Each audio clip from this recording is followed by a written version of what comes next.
जय श्रील प्रभुपाद की जय। जय गौर प्रेमानंद।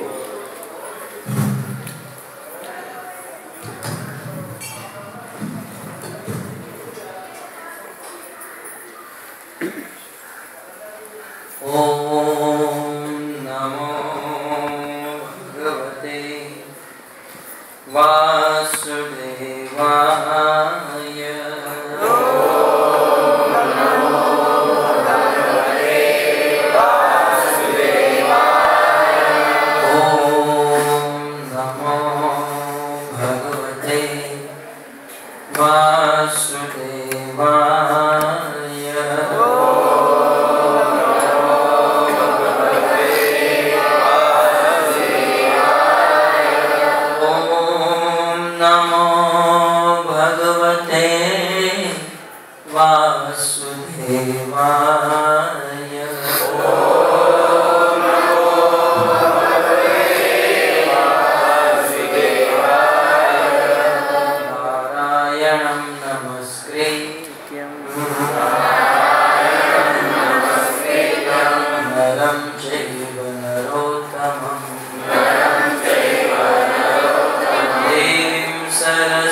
सत्यजीत से विश्वजीत एवं विश्वजीत से रिपुंजय उत्पन्न होगा। ये सभी पुरुष बृहदर्थ वंशी होंगे और ये संसार पर 1000 वर्षों तक राज्य करेंगे।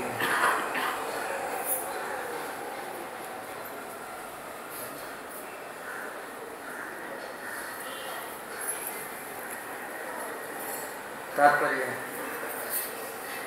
यह जरासंध से प्रारंभ होकर 1000 वर्षों तक पृथ्वी पर राज्य करने वाले उपयुक्त राजाओं का इतिहास है। Short and sweet. Hare Krishna Hare Krishna. अंतर्राष्ट्रीय कृष्ण भावनामृत संघ की ओर से प्रस्तावित प्रतिदिवसीय भागवत सप्ताह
ताली बजाइए, हाथों की रेखा अपने आप बदल जाएगी।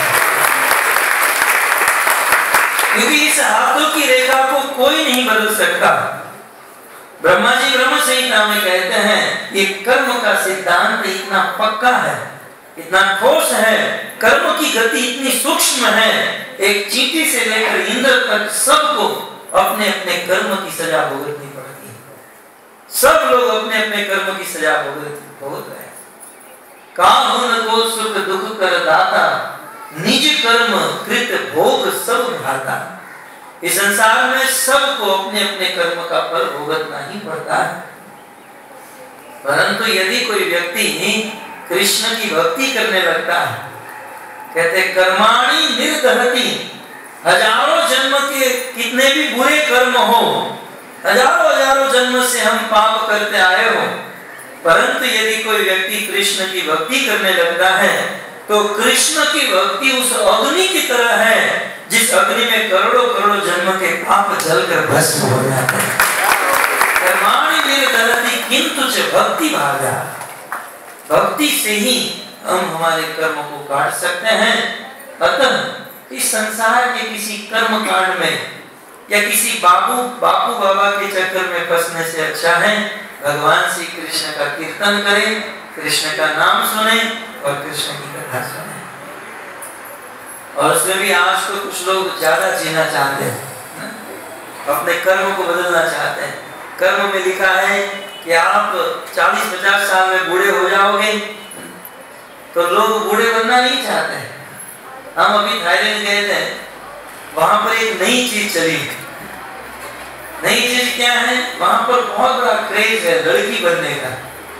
हम तो आश्चर्यचकित हो गए।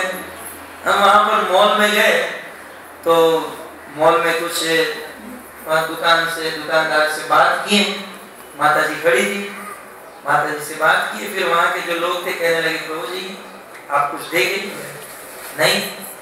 बोले आप जिससे बात कर रहे थे ना वो लड़का है। बोला हो ही नहीं सकता, बिल्कुल लड़की, हूबहू लड़की। उसके बाल देखो, उनका रूप देखो, उनके कपड़े सब। नाम बोला हो ही नहीं सकता। नहीं प्रभु जी लड़की है।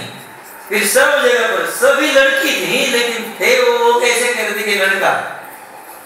मैंने विश्वास नहीं किया, तब वो मुझे बहुत बड़ी हॉस्पिटल में लेकर गए। बहुत बड़ी वहां पर थाईलैंड फुकेट में हॉस्पिटल है। बोले ये वो हॉस्पिटल है यहाँ पर लड़कों को लड़की बनाया जाता है। पूरा हमने देखा हूबहू। और 60 साल के बूढ़े को या बूढ़ी को 20 साल की लड़की बनाया जाता है। ये भी हमने देखा कायाकल्प सर्जरी से। फिर तो हम समझ गए कि ये क्या है। एक बार टुक से जा रहे थे, वहां रिक्शा को रिक्शा नहीं कहते, टुक कहते हैं। तो टुक से जा रहे थे, उसको चलाने वाली भी लड़की थी। तो लड़की लड़के में थोड़ा अंतर होता है ना। यहाँ ये जो होता है लड़के को पावर होता है, लड़कियों को नहीं होता। तो हमने पूछा उनको आपको ये कैसे है, ये क्यों?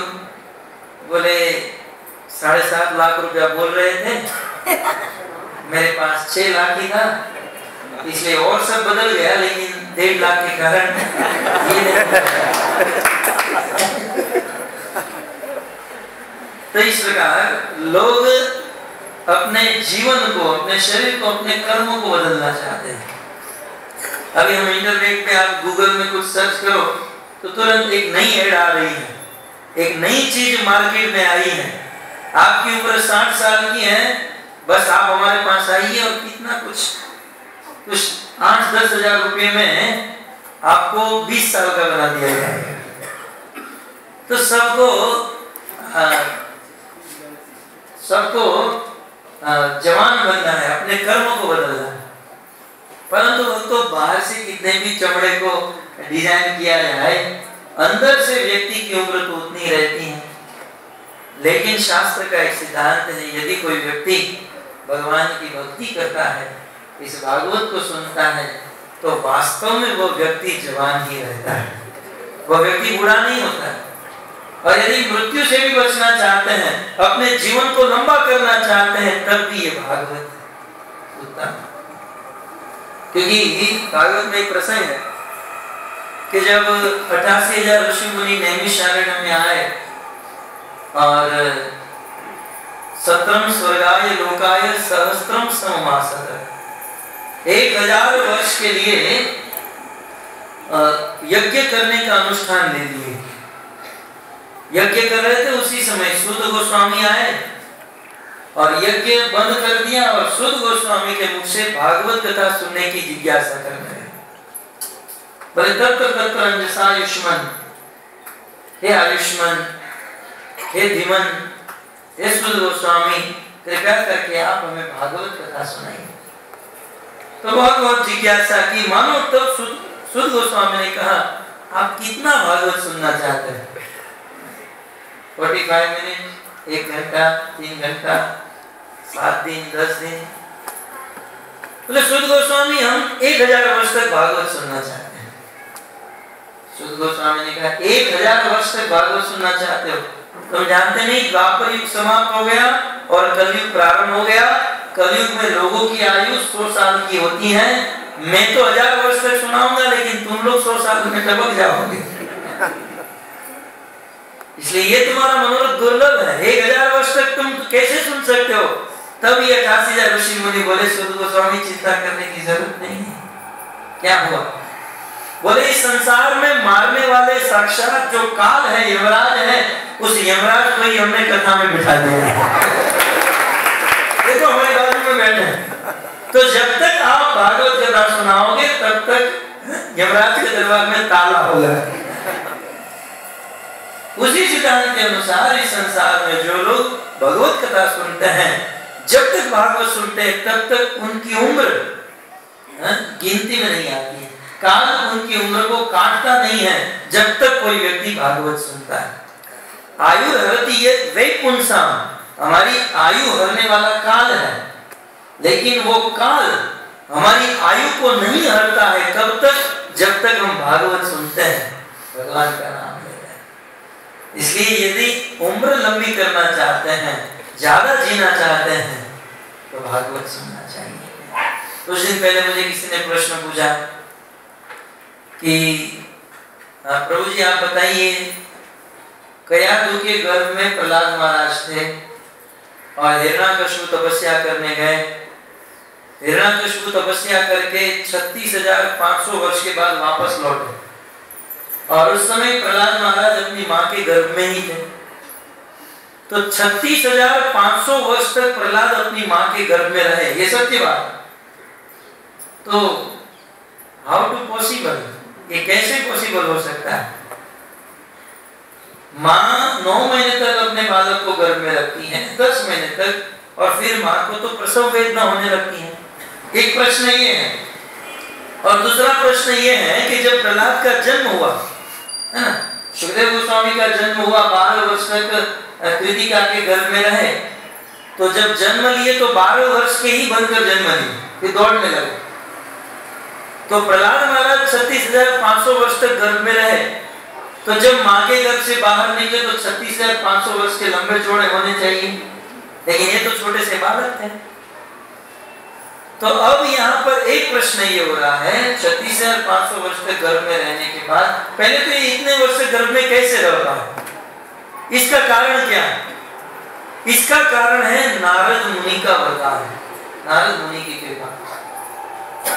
कयाधु ने नारद मुनि से मांगा था, नारद जी जब तक मेरे पति वापस ना आए तब तक मैं मेरे बालक को गर्भ में संभाल कर रखूं, ऐसा आशीर्वाद दीजिए। नारद जी ने तथास्तु कहा। तो वहां पर भी एक सिद्धांत मिला, ऋषि मुनियों की कृपा से, महत सेवा से, महात्माओं के आशीर्वाद से गर्भवती महिला को प्रसव वेदना नहीं होती। और दूसरा ये है, प्रहलाद महाराज 36,500 वर्ष के हुए, फिर भी वो बच्चे के बच्चे ही बने रहे। क्यों? क्योंकि उतने वर्ष तक नारद मुनि ने लगातार कयाधु और प्रहलाद महाराज को भागवत कथा सुनाई। निरंतर नारद मुनि दोनों को भागवत सुना रहे थे और भागवत सुनने के कारण उनकी आयु कटी नहीं, वे वैसे के वैसे ही बने रहे। तो भक्तों, हम हमारे भविष्य को बदलना चाहते हैं, कर्म को काटना चाहते हैं, तो ये भागवत कथा निरंतर सुनते रहनी चाहिए। यहाँ पर भाव्य भविष्य। भक्तों, सोम वंश की कथा का वर्णन है। इसी वंश में भगवान श्री कृष्ण का जन्म हुआ। और क्योंकि भाव्य भविष्य की बात आई, इसलिए आइए हम भगवान श्री कृष्ण की छोटी सी लीला का श्रवण करेंगे। क्योंकि आज के श्लोक में केवल परंपरा का वर्णन है और प्रभुपाद जी ने मात्र 2 लाइन में ही अपना परपोर्ट लिखा है, इसलिए हम ज्यादा इसके विषय में तो नहीं कह सकते, परंतु भाव्य शब्द महत्वपूर्ण है। भविष्य दृष्टा भगवान श्री कृष्ण की लीला में भी एक ऐसे व्यक्ति थे जो भविष्य दृष्टा थे, और वह यदुओं के पुरोहित थे। और भविष्य दृष्टा पुरोहित होने के कारण वसुदेव जी ने उनको नंद बाबा के पास भेजा। आइए भगवान श्री कृष्ण के नामकरण की कथा यथा समय यथा पात्र हम श्रवण करें। सुखदेव गोस्वामी ने भागवत के 7वें अध्याय तक, 10वें स्कंद के 7वें अध्याय तक कृष्ण की अनेकों लीला का वर्णन किया, लेकिन अब तक नाम नहीं लिया। बालक बालक बालक बालक बालक ऐसे संबोधन देते रहे, या कभी हरि संबोधन देते रहे, कभी भगवान संबोधन दिए। लेकिन सुखदेव गोस्वामी की भी इच्छा हुई कि अब कृष्ण का नामकरण होना चाहिए। और हमारी भी इच्छा है कि आज तो लोग अपने कुत्तों के भी नाम रख लेते हैं, टॉमी, चिंटू, मिंटू, पिंटू, और जैसे ही कुत्ते का नाम लेते तुरंत दौड़ कर आ जाते हैं। ब्रह्म का, भगवान का भी नामकरण होना चाहिए। भगवान श्री कृष्ण का नामकरण कैसे हुआ? वैसे तो भगवान नित्य है, भगवान के नाम भी नित्य हैं, परंतु जैसे भगवान नित्य है, फिर भी युग युग में समय समय पर भगवान इस संसार में प्रकट होते हैं, वैसे ही भगवान के नाम नित्य हैं, लेकिन समय समय पर भगवान के नाम प्रकट होते हैं। तो किस प्रकार द्वापर युग में हमारे सामने जो खड़े हैं गिरधारी जी, इनका नामकरण कैसे हुआ? इनको भी ब्रज में सब लोग बच्चा मानते थे, ये हमारा लाला है, बालक है। सब लोग वात्सल्य भाव में इतने डूबे रहते थे, इतना सराबोर होते रहते थे कि कृष्ण कितनी भी लीला करे, कितना भी पराक्रम दिखाए, फिर भी ब्रजवासी यही मानते थे ये तो हमारा लाला है, ये तो हमारा लड़का है, ये भगवान नहीं है। विश्वनाथ चक्रवर्ती ठाकुर दृष्टांत देते हैं, ब्रजवासियों का प्रेम जमे हुए घी के समान है। ठंडी की मौसम चल रही है, आपके घर पे घी जम जाता होगा, है ना? ब्रजवासियों का प्रेम जमे हुए घी के समान है, और मथुरा के और द्वापर के परिकरों का प्रेम गर्म घी के, दोनों घी घी है, दोनों का प्रेम है कृष्ण के प्रति। लेकिन ब्रजवासियों का प्रेम जमे हुए घी की तरह। जमे हुए घी में यदि आप 1 रुपए का सिक्का डाल दो, घर पे जाकर ये काम कीजिएगा, जमे हुए घी में आप 1 रुपए का सिक्का डाल दो, आपको वो सिक्का नहीं दिखेगा, या सोने का सिक्का डाल दो नहीं दिखेगा। और वही सोने का सिक्का गर्म किए हुए घी में डाल दो, आपको तुरंत दिखाई देगा। दोनों घी है, दोनों एक ही घी है, दोनों की वैल्यू एक, वजन एक, सब समान है, लेकिन जमे हुए घी में वह सिक्का नहीं दिखेगा और गर्म घी में सिक्का दिखेगा। बस उसी प्रकार ब्रजवासियों का प्रेम भी प्रेम ही है, वह भी घी है, और मथुरा और द्वारका वासियों का भी प्रेम प्रेम ही, वही शुद्ध घी है। लेकिन दोनों में अंतर क्या है? भगवान श्री कृष्ण जब कुछ पराक्रम करते हैं तो मथुरा और द्वारका के परिकर जो है वो कृष्ण के प्रति ऐश्वर्य भाव उदित हो जाता है, और ब्रजवासियों का कृष्ण के प्रति प्रेम जब कितना भी पराक्रम दिखाए, कुछ भी करे, पुतना को मारे, अगासुर बकासुर तृणावर्त, यहाँ तक गोवर्धन को भी धारण कर ले, फिर भी जमे हुए घी में जैसे वह सिक्का नहीं दिखता है, वैसे जमे हुए वात्सल्य भाव में कृष्ण का ऐश्वर्य इनको नहीं दिखता है, नहीं दिखता है। ज्यादा से ज्यादा क्या मानते थे? इनके ऊपर देवताओं की कृपा है, देवी देवताओं की तो ये रक्षा कर रहा है, लेकिन वो लोग नहीं जानते। और ज्यादा सोचते थे, ब्रजवासियों की बुद्धि और जब ज्यादा चलती थी, विष्णु की इन पर बहुत कृपा है। अरे इनके नेत्र के इशारे से 3 विष्णु प्रकट होते हैं, संसार का सर्जन पालन प्रलय करते हैं। यही सर्वेश्वर, तुम ही सर्वेश्वरेश्वर प्रभु ब्रजेंद्र कुमार, यही ब्रजेंद्र कुमार सर्वेश्वर। नहीं जानते क्यों? क्योंकि गाढ़ प्रगाढ़ प्रेम, वात्सल्य। तो इस प्रकार, और इसके दृष्टांत भी आपको आपके सामने है। आप देखिए ब्रज में कितनी भी लीला भगवान ने की, लेकिन फिर भी लोग वात्सल्य भाव में ही रहते थे। पूतना के ऊपर भगवान पूतना को मारकर 18 किलोमीटर लंबी चौड़ी पूतना के ऊपर सोए थे, तो तुरंत कृष्ण को उतारे और यशोदा मैया अपने स्तन का पान कराने लगे और ब्राह्मणों को बुलाए, स्वस्ति वाचन कराए। साधारण बालक मानते थे कि वात्सल्य भाव। और यहाँ पर मथुरा के परिकर और द्वारिका के परिकर कृष्ण को अपना सखा मानते थे। अर्जुन कृष्ण के साथ रहते थे, कृष्ण के कंधे के ऊपर हाथ रखकर चलते थे, सखा मानते थे। लेकिन कृष्ण जब अपना ऐश्वर्य दिखाने लगे, भगवत गीता में वर्णन है, जब कृष्ण ने अपना विराट स्वरूप दिखाया, तब अर्जुन को पानी पानी हो गया। यशोदा को भी कृष्ण ने विराट स्वरूप दिखाया, है ना? छड़ी लेकर गई थी, कृष्ण ने माटी खाई थी। तेरे लाला ने माटी खाई, यशोदा सुन माई। जब बलदेव जी ने शिकायत की, यशोदा तेरे लाला ने माटी खाई है, यशोदा हाथ में छड़ी लेकर दौड़कर कृष्ण के पास गई, कृष्ण को कहा, कृष्ण तूने माटी खाई? सीधा सुखदेव गोस्वामी भागवत में कहते हैं, ना हम बक्षितवान अम्बे, हम हे मां अहम न बक्षितवान, मैंने माटी नहीं खाई।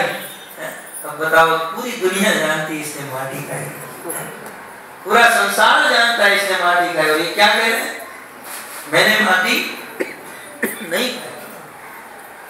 तो यशोदा कहने लगी, तो क्या ये सब झूठ बोल रहे हैं? बोले मां सर्वे मिथ्या भी संचिन, सब लोग झूठे। मां कहने लगी, ये सब झूठे, और कोई हरिश्चंद्र का पुत्र बनकर सत्यवादी बनकर आया है। ठीक है, ये सब बच्चे झूठ बोल सकते हैं, ये तेरा बड़ा भाई दाऊद थोड़ी झूठ बोल सकता है। बोले ये दाऊद ये कहने को बड़ा है, ये तो मुझे सबसे ज्यादा परेशान करता है। सबसे ज्यादा बड़ा भाई तो ध्यान रखता है, सेवा करता है, ये बड़ा भाई मुझे सबसे ज्यादा परेशान करता है। माँ क्या बताऊं, माँ को इमोशनल ब्लैकमेल करने लगी। क्या इमोशनल ब्लैकमेल करने लगी? बोले माँ ये मुझे बोलता है कि मैं तेरा पुत्र नहीं, ये दाऊ मुझे रोज चिढ़ाता है, मेरी खिल्ली उड़ाता है। क्या? बोले तेरे पिता गोरे, तेरी माँ भी गोरी, नंद गोरे यशोदा गोरी, तू कहां से काला कलूटा आ गया? तू नंद और यशोदा का पुत्र नहीं, तुझे तो नंद और यशोदा खरीद कर लाए। कृष्ण अपनी माँ को कहते थे, माँ ये दाऊ मुझे कहता है कि मैं तेरा पुत्र नहीं, क्या तू मुझे खरीद कर लाए हो? इतना सुनकर तो यशोदा की आंखों में आंसू आ जाते। बोले कौन ऐसा कह रहा है? सपने में भी ऐसा मत सोचना, तू मैं हमारा ही पुत्र है। तो इस प्रकार से इमोशनल ब्लैकमेल करते थे। लेकिन ये तो आई थी, ये बलदेव जी कहने लगे थे, माँ इसकी बात में मत आना, तुम जिस काम के लिए आए हो पहले वो खत्म करो। यशोदा को याद आया, बोल माटी खाई? बोले नहीं खाई। यदि सत्य गिरह तरहि माँ, तुझे यदि मुझ पर विश्वास नहीं है तो व्याध ही मेरे मुंह में देख ले। यशोदा ने कहा दिखाओ अपना मुंह। कृष्ण ने अपना मुंह खोला। आप जानते हैं करोड़ों करोड़ों ब्रह्मांड का दर्शन कराया, उसमें करोड़ों करोड़ों जीव, उसमें से एक एशिया खंड और उसमें भारत में मथुरा ब्रज वृंदावन और उसमें यशोदा और कृष्ण का दर्शन। जो यशोदा हाथ में छड़ी लेकर कृष्ण को मारने के लिए आई थी, वही यशोदा मूर्छित होकर गिर गई। दंड देने वाला खुद ही दंडित हो गया।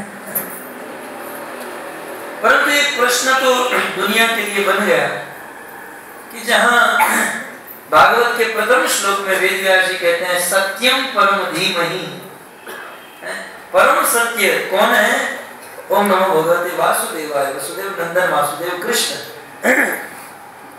जहाँ समस्त देवता गण गर्भस्थ स्तुति करते हुए कहते हैं सत्यम व्रतम परम त्रिसत्यम, एक श्लोक में 9 बार कृष्ण को सत्य सत्य सत्य कहते हैं। वेद शास्त्र ये समस्त शिव जी बड़े बड़े संत साधु भगवान को सत्य कहते हैं, तो आज ये भगवान झूठ क्यों बोल रहे हैं? कुछ लोग ऐसा दोष दे सकते हैं कि कृष्ण ने झूठ क्यों बोला, परंतु भक्तों कृष्ण आज तक कभी झूठ नहीं बोले। यदि हम इस बात को समझ सकते हैं तो आज तक कृष्ण झूठ नहीं बोले। क्यों? क्योंकि यशोदा ने पूछा कृष्ण तूने माटी खाई, तब कृष्ण उत्तर देना क्या चाहते थे? मैया मैंने अकेले ने माटी नहीं खाई, मैंने माटी खाई इसलिए तुम मुझे मारने आ रही है। मैया मैंने अकेले ने नहीं खाई, जिसने शिकायत की ये दाऊ ने भी माटी खाई, ये सब लड़कों ने भी माटी खाई। मैया लड़कों ने नहीं, तूने भी माटी खाई, और तूने नहीं, इस करोड़ों करोड़ों ब्रह्मांड में रहने वाले सभी जीवों ने माटी खाई। तुझे विश्वास नहीं तो देख ले मेरे मुंह में, सबने माटी खाई। अब तो किसको डांटेगी और किसको दंड दोगी? तो कृष्ण ने के कहने का भाव मैया मैंने माटी नहीं खाई, इसका भाव क्या है? मैया मैंने अकेले ने माटी नहीं खाई, हम सब लोगों ने, करोड़ों ब्रह्मांड में रहने वाले समस्त जीवों ने माटी खाई, सबने। ये है कृष्ण के कहने का भाव। तो इस प्रकार यशोदा को जब ऐश्वर्य दिखाया तो यशोदा को यही लगा कि ये मेरा बेटा है। कभी कभी सोचती थी किसी भूत प्रेत का साया है, तो कभी विष्णु की कृपा है। परंतु वहां जब भगवान के ऐश्वर्य को देखते थे, मथुरा के परिकर, द्वारिका के परिकर, अर्जुन साख्य भाव में, साख्य भक्ति के आचार्य अर्जुन है, कृष्ण के साथ साख्य भाव में रहते थे और उनके साथ खाना पीना चलना घूमना। लेकिन कृष्ण ने जब अर्जुन को अपना विराट स्वरूप दिखाया, अर्जुन पानी पानी हो गया, पसीना निकल गया। भगवद गीता में वर्णन, दोनों हाथ जोड़कर कृष्ण के चरणों में बैठ गया और प्रार्थना क्षमा याचना करने लगे अर्जुन।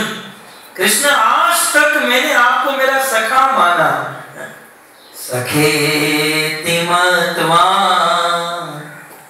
प्रसभं संयुक्तम्, हे कृष्ण हे यादव हे सखेति,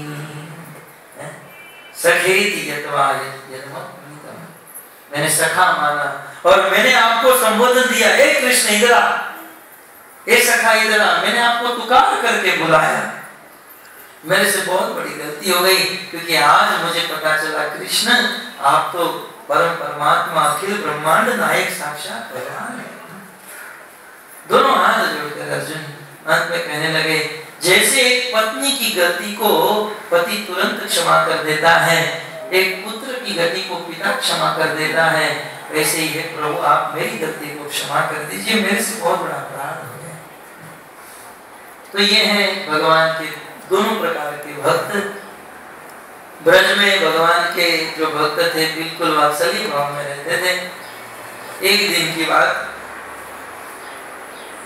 भगवान श्री कृष्ण ब्रज में नंद बाबा के वहां रहते हैं और उस समय वसुदेव जी ने गर्गाचार्य को बुलाया। सुखदेव गोस्वामी कहते हैं, गर्ग पुरोहितो राजन यदुनाम सुमहातपा, कृष्ण के नामकरण करने वाले इस महान ऋषि का परिचय एक श्लोक में बताते हुए कहते हैं, उनका नाम है गर्ग, गर्ग मुनि, जिसे हम गर्गाचार्य कहते हैं। और ये भगवान श्री कृष्ण की लीला को बहुत निकट से देखे हैं, कृष्ण लीला को बहुत करीब से देखे हैं, इसलिए इन्होंने एक बहुत सुंदर शास्त्र लिखा जिसे गर्ग संहिता कहा जाता है और उसमें कृष्ण लीला का वर्णन हुआ। तो गर्ग पुरोहितो, गर्गाचार्य जो थे वो पुरोहित थे, किसके? बोले यदुनाम, गर्गो यदुनाम पुरोहित, गर्गाचार्य यदुओं के पुरोहित थे, कुल पुरोहित। यहाँ पर भी पुरोहित बैठे हैं हमारे भक्ति विवेक, ये लोग भी पुरोहित हैं। परंतु पुरोहित का अर्थ क्या होता है? शिवाशिदर स्वामी कहते हैं पुरोहित माने पूरम हित करोति इति पुरोहित, जो पूर्व का हित करे उसे पुरोहित कहा जाता है। पूर्व का अर्थ समाज भी होता है, पूर्व का अर्थ राज्य भी होता है, पूर्व का अर्थ देश भी होता है, और पूर्व का अर्थ ये पूरा संसार, पूरा ब्रह्मांड भी होता है। जो इस जगत की रक्षा करे, जो अपने कुल की, अपने समाज की रक्षा करे, जो अपने कुल का हित करे, उसे पुरोहित कहा जाता है। पहले के राजा महाराजा अपना हित करने के लिए अपने साथ पुरोहित को रखते थे, और प्रायः ये पुरोहित ब्राह्मण हुआ करते थे, क्योंकि संसार में ब्राह्मणों की बुद्धि से यदि काम न लिया जाए तब तक क्षत्रियों का, वैश्य का, शूद्र का कभी भी हित नहीं हो सकता है। क्षत्रियों की भुजाओं में बल हो सकता है, और वैश्य में बहुत सारी टेक्निक और सब व्यापार कर सकते हैं, और शूद्र सेवा कर सकते हैं, लेकिन इन तीनों वर्णों को ब्राह्मण की सहायता लेनी चाहिए। यदि पुरोहित ब्राह्मण की सहायता न ले तो उनका हित कभी नहीं हो सकता है। इसलिए पहले के राजा महाराजा ब्राह्मण को रखते हैं। तो गर्ग पुरोहितो राजन, ये परीक्षित गर्गाचार्य यदुओं के पुरोहित थे, और कैसे थे उनका परिचय? बोले सुमहातपा, यदुनाम सुमहातपा। गर्गाचार्य बहुत बड़े तपस्वी थे। भक्त तपस्या से तेज बढ़ता है, चाहे भक्ति हो या कोई भी मार्ग हो, भगवान की प्राप्ति करने के लिए तपस्या अत्यंत आवश्यक है। और भगवान ऋषभ देव ने प्रारंभ में ही ये सिद्धांत दे दिया, तपो दिव्यम पुत्रकार्येण, दिव्य तपस्या कीजिए। तो तपस्या से अपने जीवन को श्रेष्ठ बनाए थे, और ऐसे गर्गाचार्य को एक दिन वसुदेव प्रचोदित, वसुदेव जी ने आज्ञा दी, निवेदन किया कि वहां पर नंद बाबा के घर पर मेरा पुत्र है, अब आपसे क्या छिपाना, आप तो सब कुछ जानते ही हो। देखिए ये परम गुह्य बात थी कि वसुदेव जी अपने बालक को गोकुल में नंद बाबा के वहां छोड़कर आए थे, परम गुह्य बात। लेकिन ये परम गुह्य बात होकर भी वसुदेव ने गर्गाचार्य को बता दिया। यहाँ पर भी एक सिद्धांत आया, इस संसार में हमारे जीवन की जितनी भी गुह्य बातें हैं, ये सारी बात हमें हमारे गुरु को बता देनी चाहिए। क्योंकि ऐसा विद्वानों का कहना है, यदि डॉक्टर के पास झूठ बोलोगे तो कभी भी रोग से मुक्त नहीं हो पाओगे। वकील के पास यदि झूठ बोलोगे तो उस केस को कभी सोल्व नहीं कर पाओगे, और गुरु के पास यदि कुछ छिपाओगे तो कभी भी भगवान की प्राप्ति नहीं कर पाओगे। इसलिए ये गुह्य से गुह्य बात भी अपने गुरु को बता दी। मैंने काम किया है, झूठ बोला है गुरुजी, और झूठ बोलकर पुत्र का जन्म हुआ था, गोकुल छोड़कर आया हूँ और कन्या को लेकर आया हूँ। गुरु को सारी बात, और गुरु को जब हम सारी बात बता देते हैं, हमारे द्वारा किए गए पाप को इजहार गुरु के सामने कर देते हैं, तो गुरु हमारे सारे पाप को ले लेते हैं। तो जब कोई शिष्य गुरु को अपना काम, अपना पाप बताता है तो क्या कर रहा है? अपने जीवन में जो पाप है उसको डिलीट कर रहा है और गुरु को दे रहा है। तो प्रश्न हो सकता है, तो गुरु को सब पाप लग जाएगा? गुरु की भक्ति साधना इतनी स्ट्रॉन्ग होती है, उनकी भक्ति की आग इतनी तीव्र होती है कि अपने शिष्य के पाप को जलाकर भस्म कर देते हैं।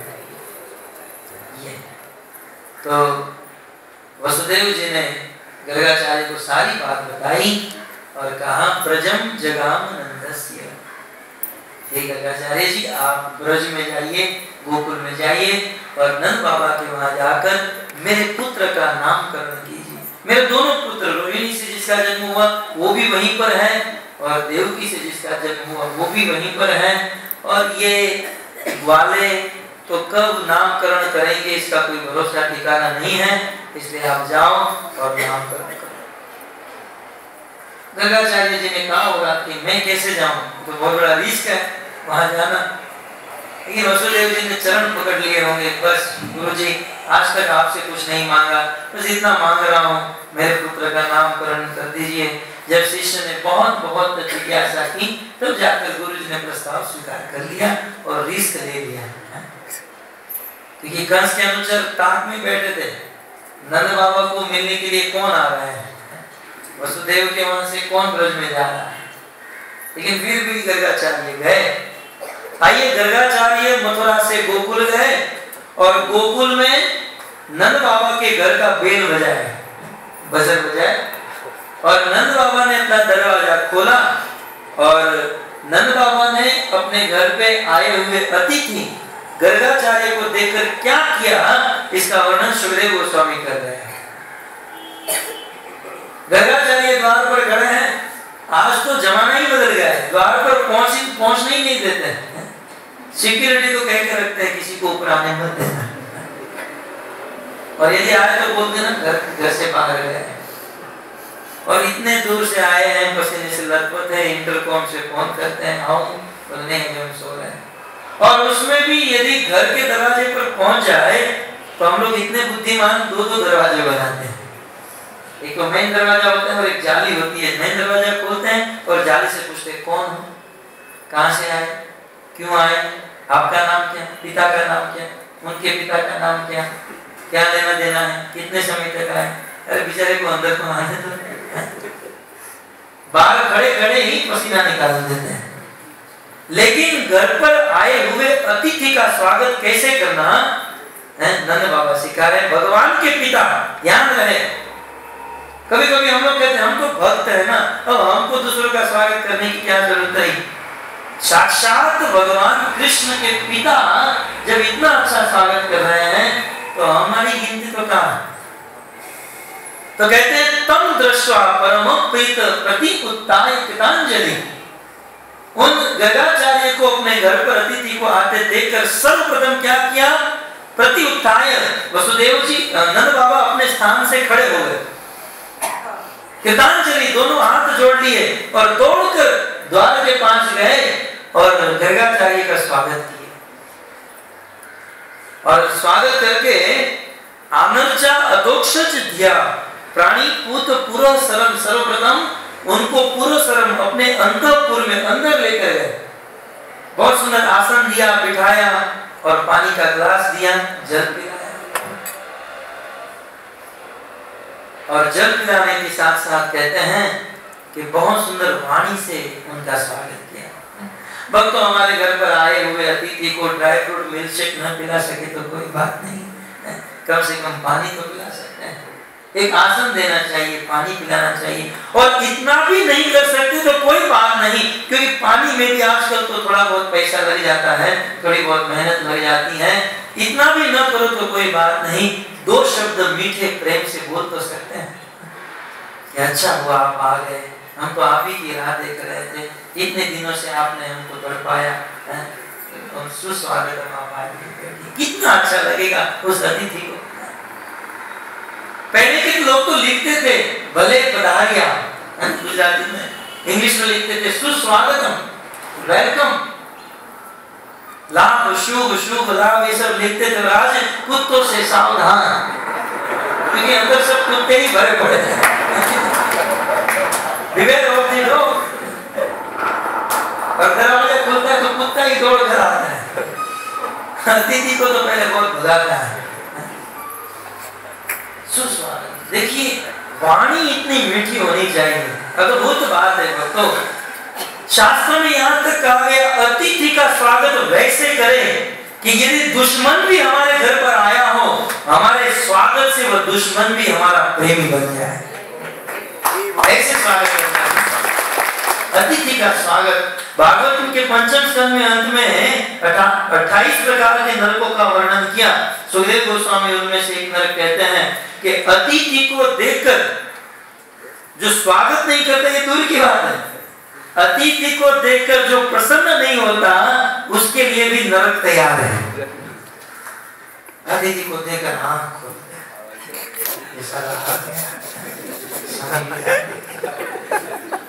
इसको भी आना था दोपहर के टाइम में सोते समय।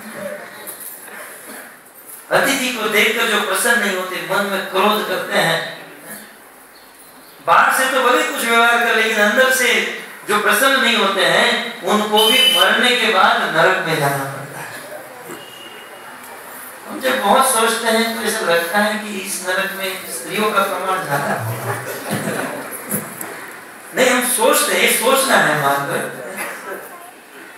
खैर, तो यहाँ पर लिखा है कि कैसे स्वागत किया। अब कृष्ण का नामकरण तो नहीं होगा आज, लेकिन अतिथि का स्वागत कैसे होगा ये समझना उचित। बोले नंद बाबा ने गर्गाचार्य का अतिथि का स्वागत कैसे हुआ, एक शब्द में सुखदेव गोस्वामी कहते हैं अनर्च अधोक्षज दिया। अनर्च माने पूजा सत्कार किया, कैसे दिया, अपनी बुद्धि में अधोक्षज साक्षात भगवान को समझकर, अर्थात अतिथि को भगवान मानकर नंद बाबा ने गर्गाचार्य की पूजा की। इसी से सिद्धांत बना अतिथि भगवान का स्वरूप होता है। आनर्च दोषज दिया बहुत महत्वपूर्ण शब्द है। अतिथि का सत्कार भगवान की तरह करना चाहिए। भगवान हमारे घर पर जैसे आए हो उसी प्रकार, क्योंकि जब अतिथि का सत्कार करते हैं तो भगवान प्रसन्न हो जाते हैं। यहां तक मान लो हमारे घर पर कोई भी आया हो सबसे पहले उनका स्वागत करना चाहिए। तब कुछ लोग प्रश्न करेंगे यदि कोई चोर और डाकू आ गया तो, बॉम्बे में तो बहुत घूमते रहते हैं। तब शास्त्र कहता है उनका भी स्वागत करना चाहिए और ऐसा स्वागत करे कि वो भी झुक जाए, उनके हृदय में भी प्रेम उत्पन्न हो जाए। बोले ऐसा कोई दृष्टांत इतिहास, बोले सबसे बड़ा इतिहास विश्वामित्र और वशिष्ठ ऋषि का। आप जानते हैं ये कथा, बता देता हूं संक्षिप्त में और फिर अंत कर देता हूं। अतिथि का स्वागत। हमारे इतिहास में ये दोनों ऋषि मुनि बहुत बड़े हुए, वशिष्ठ ऋषि और विश्वामित्र। वशिष्ठ ऋषि जो थे वो सूर्य वंश में इक्ष्वाकु वंश के कुल पुरोहित बने और विश्वामित्र भी भगवान राम के गुरु बने। परंतु बात ये थी विश्वामित्र का जन्म क्षत्रिय परिवार में हुआ था। क्षत्रिय परिवार में विश्वामित्र जी का जन्म हुआ, लेकिन उनकी इच्छा थी मैं ब्राह्मण बन जाऊं। और विश्वामित्र को ब्राह्मण बनने के लिए बहुत तपस्या करनी पड़ी।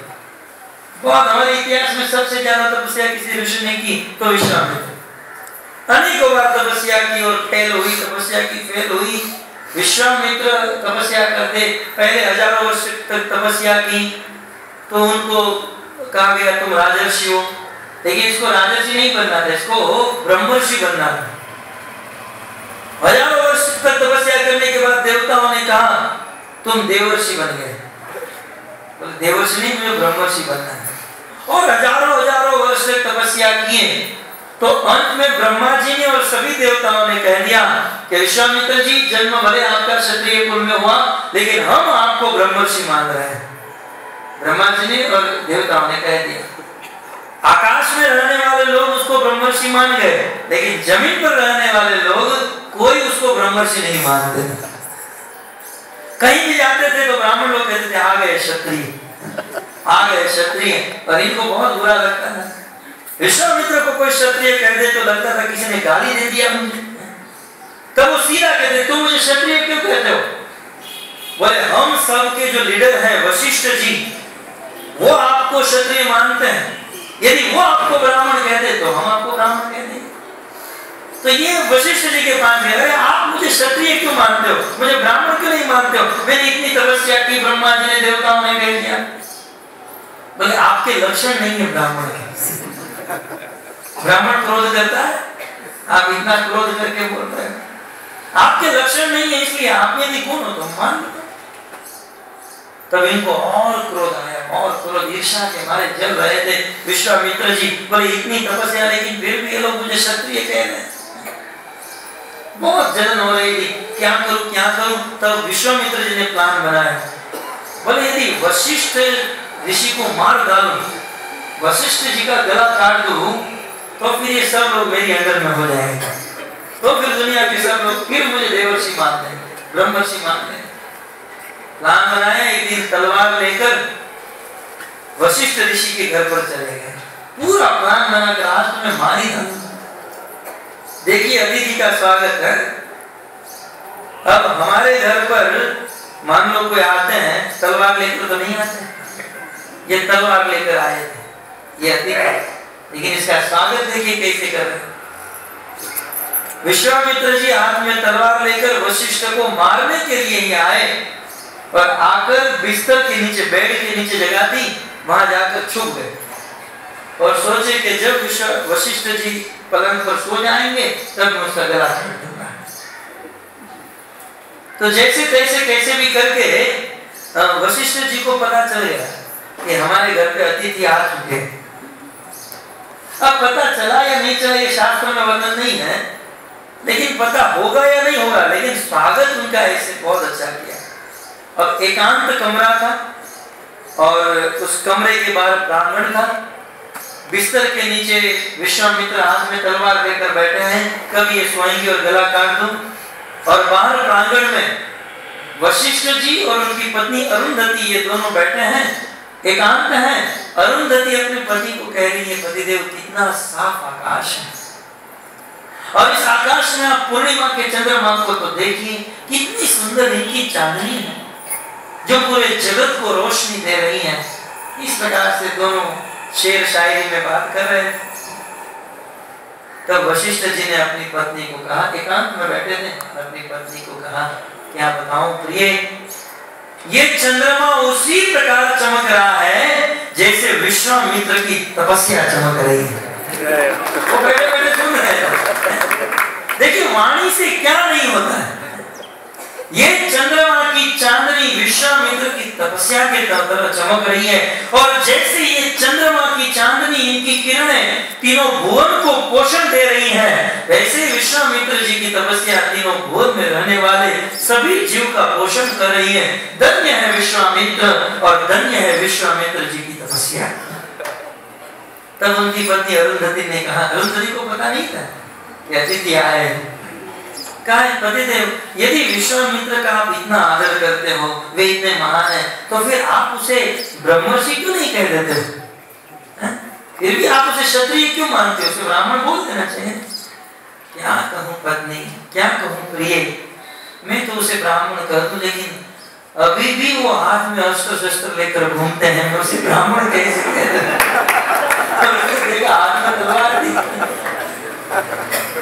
बोले इतनी तपस्या करके ब्रह्मर्षि ब्राह्मण बनकर भी हाथ में शस्त्र लेकर घूमते हैं, बस इसी कारण मैं उनको नहीं कह रहा हूं। एकांत में अपनी पत्नी के साथ बैठकर रहस्य में जब विश्वामित्र की बात हो रही थी, विश्वामित्र ने देखा कि इतने बड़े महात्मा को मैं मारने के लिए आया, उनका हृदय गदगद हो गया और तुरंत वहां से बाहर निकले, दोनों हाथ जोड़कर वशिष्ठ जी के चरणों में गिर गए, मुझे क्षमा कर दीजिए। अपनी तलवार को छोड़ दिए और चरणों में गिर गए, और जैसे ही तलवार को छोड़े चरणों में गिरने गए, तुरंत वशिष्ठ जी ने उठा लिया कि ब्रह्मर्षि आपका स्थान मेरे चरणों में नहीं, ब्रह्मर्षि आपका स्थान मेरे हृदय में है। बोले आज आपने मुझे ब्रह्मर्षि कह दिया, क्यों? क्योंकि आपने ये तलवार को छोड़ दिया इसलिए। अतिथि का स्वागत ऐसे करे कि यदि हमें मारने के लिए भी आया हो, गला काटने के लिए भी आया हो, तो हमारे चरणों में झुक जाए, हमसे प्रेम करने लगे। आज ऐसे तो अतिथि नहीं है कि हमें काटने के लिए आए, मारने के लिए। इसलिए रूप गोस्वामी वैष्णव को टेक्निक दे रहे हैं। यदि किसी वैष्णव के साथ, यदि किसी भक्त के साथ थोड़ा प्रॉब्लम हो गया हो, कुछ तकलीफ हो भक्त समाज में, तो तुरंत हमें उस भक्त को घर पर भोजन के लिए बुला देना चाहिए, या हमें उस भक्त के घर पर भोजन के लिए चले जाना चाहिए। और जब हम भक्त को हमारे घर पर बुलाते हैं, पर ऐसा स्वागत करें कि वो भक्त सारी शत्रुता भूल जाए, वे सारी दुश्मनावट भूल जाए और प्रेम उत्पन्न हो जाए। क्योंकि ददाति प्रतिगृणाति गुह्यम आख्याति पृच्छति भुंक्ते भोज्यते चैव षड्विधम प्रीति लक्षणम, यही प्रेम का लक्षण है। हरे कृष्ण हरे कृष्ण कृष्ण कृष्ण हरे हरे, हरे राम राम राम हरे। तो क्षमा कीजिए, भगवान का नामकरण तो नहीं हुआ, परंतु अतिथि सत्कार का सिद्धांत मिल गया। आप सबका धन्यवाद। ग्रंथराज श्रीमद् भागवतम महापुराण